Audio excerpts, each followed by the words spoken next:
Barangay Hinebra Justin Brownlee mga bro hindi kaya makakapaglaro at Paul Garcia dapat bigyan ng playing time. So hindi na nga ganun kalalim itong bench ng Barangay Hinebra mga bro dahil sa pagka-injured ni Jimmy Malonzo nawalan talaga sila ng solid na wingman. Kung hindi na trade si Sistan pwede nga mag-forward si Japit Aguilar. Yun nga lang hindi talaga lalabas ang laro ni Japit tulad sa kanyang performance ngayon dahil ball dominant kasi si Sistan mga bro. Naging blessings din kay Japit Aguilar ang pag-trade kay Sistan dahil siya nga ang naging main center ng Barangay Hinebra. Pero isa nga sa mga posibleng makakatulong sa bench ng Barangay Hinebra ay itong si Paul Garcia. Kung mabigyan lang talaga ito ni Coach Timcon ng kumpiyansa, siguradong madidevelop talaga nito ang kanyang skill set.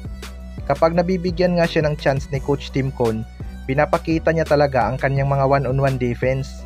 Ang napansin ko nga sa kanya mga bro ay hindi nga ito mahiyaing tumira kapag bukas, which is maganda talaga to na may kumpiyansa siya sa kanyang sarili. Kung sa rain or shine ito napunta, siguradong lalabas talaga ang talent nito. Alam naman natin kung paano mag-develop ng player si Coach Yeng Yao mga bro, lalo na siguro kung ganyan ang depensa na ipapakita ni Paul Garcia, diba? Kaya sana mabigyan talaga ito ng playing time sa Barangay Hinebra dahil shooter naman talaga ito, hindi lang talaga nabibigyan ng sapat na playing time kaya hindi niya makuha ang kanyang rhythm. Sa kabilang banda naman mga bro, Justin Brownlee hindi kaya makakapaglaro. Makakalaban nga ng Barangay Hinebra ang Inlex Road Warriors sa kanilang huling laban ngayong elimination rounds mga bro. Unlike sa nauna nilang laban, nagkaroon nga ng bagong import itong Inlex Road Warriors at di hamak na mas scorer at athletic ito kaysa sa kanilang naunang import.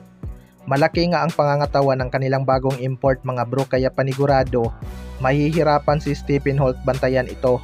Labas at loob nga ang laruan ng kanilang import. Pero may mga usap-usapan nga na baka hindi makakapaglaro si Justin Brownlee sa kanilang huling laban kontra Inlex Road Warriors mga bro.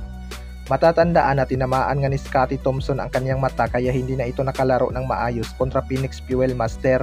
Well, para sa akin mga bro, hindi naman siguro grabe ang pagkakatama kay Justin Brownlee dahil nakabalik pa naman ito sa laban. Yun nga lang hindi na siya ganun ka-aggressive pero nakapagpahinga naman na itong si Justin Brownlee.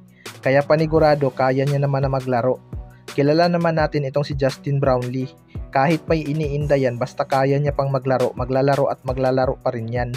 Kaya malabo pa sa sabaw ng pusit na hindi maglaro si Justin Brownlee.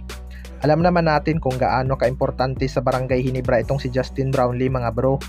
Iba nga itong Barangay Hinebra kapag may Justin Brownlee dahil mas lumalakas nga ang kanilang mga locals. Kaya abangan na lang natin yan. Kayo mga bro, ano masasabi nyo tungkol dito?